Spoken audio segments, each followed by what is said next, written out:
I'm going to be reading out this blog post from a WordPress titled The Burger Discourse. This post is titled Space Runaway Ideon, Kasha has no time for your details. Repetition and archetype are the two adjectives that immediately jump out at me when I think of the old Saturday morning adventure cartoons I watched as a kid. I had to catch the shows week to week, so their episodes all resolved around the show's core premise. The crew of characters are out on some mission or embroiled in some conflict and engage in one-off adventures. There is a fair amount of repetition in the episodes, which usually climax with an action set piece, which afterwards the story was reset. Characters fit nicely into boxes: serious and usually male protagonist, goofy comic relief, romantic interest, and a shrill girl.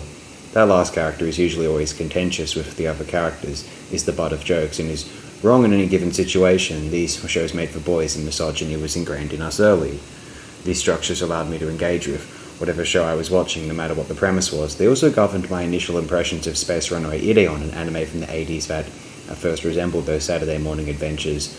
My anime knowledge is strictly Toonami related, putting me in the 90s, early 2000s, so I was taken aback when this show felt more like Voltron. The Earth colonists of the planet Logo Dao find ancient vehicles that resemble trucks that form into a giant robot. The Earthlings are attacked by aliens known as the Buff Clan, who want the weapons for themselves. The Buff Clan attacks, gets rebuffed by our child protagonists piloting a robot, and retreat to fight another day.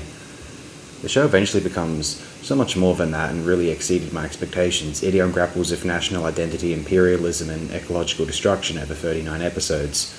While there are plenty of memorable characters, none of them stood out to me as much as Kasha. Starting the show, I thought I knew exactly what Kasha's arc would be. She's part of a group of children from Logo Dao who are destined to pilot the robots. She's strong-willed, meaning that the other boys of the group minimize everything she says. Lots of what would girls even know about this sort of stuff. She has an antagonistic relationship with Cosmo, our boy protagonist, which in my predictions meant she would end up as the fake-out love interest. I thought Ideon was setting her up to be a thorn in the side of the group, the girl who displays reticence in opposition to the boy's courage and ends up getting dragged for it. The show had vastly different plans. I'll continue this in the next upload.